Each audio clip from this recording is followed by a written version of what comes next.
അള്ളാഹുവിന്റെ വിധിവിലക്കുകൾ പാലിക്കാതിരിക്കുന്നവരെ കുറിച്ച് അള്ളാഹു ചോദിക്കുന്നുണ്ട്. ഫമാ അസ്ബറഹും അലന്നാർ.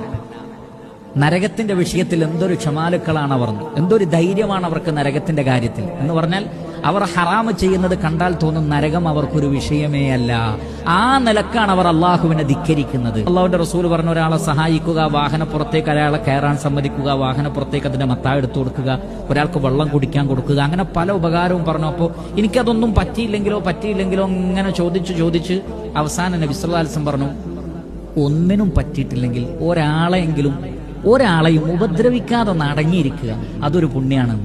ഒരു ഉപകാരം ചെയ്യാൻ പറ്റിയിട്ടില്ലെങ്കിലും ഉപദ്രവിക്കാതിരിക്കലെങ്കിലും എന്താണ്, വലിയ ഉപകാരമാണ്. ഉപദ്രവിക്കാതിരിക്കൽ വളരെ വലിയ ഉപകാരമാണ്. നമുക്ക് നമ്മുടെ പെരുമാറ്റം കൊണ്ട് എന്തൊക്കെ നന്മകൾ ചെയ്യാൻ പറ്റും.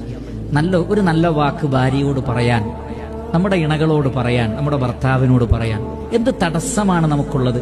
നല്ല വാക്കുകൾ എന്താണെന്ന് നമുക്കറിയാം, അത് പറയാനുള്ള നാവും നമുക്ക്, എന്നാലും വളഞ്ഞ വാക്കുകളെ പറയൂ. അതാണ് അള്ളാഹു പറഞ്ഞത്, വിശ്വാസികളെ നിങ്ങൾ അള്ളാഹുവിനെ ഭയപ്പെടുകയും നേരെ ചൊവ്വേ വർത്തമാനം പറയുകയും ചെയ്യുക. എല്ലാം കുതർക്കങ്ങളും തർക്കുത്തരങ്ങളും അതാണ് വീടുകളിൽ. ഭാര്യാഭർത്താക്കന്മാർ തമ്മിൽ നല്ല സംസാരങ്ങളെക്കാൾ കൂടുതൽ തർക്കുത്തരങ്ങളാണ്. നിങ്ങളുടെ സദഖകളെക്കാൾ ജനങ്ങൾ ഇഷ്ടപ്പെടുന്നത് നിങ്ങളുടെ ഒരു പുഞ്ചിരിയാണ്.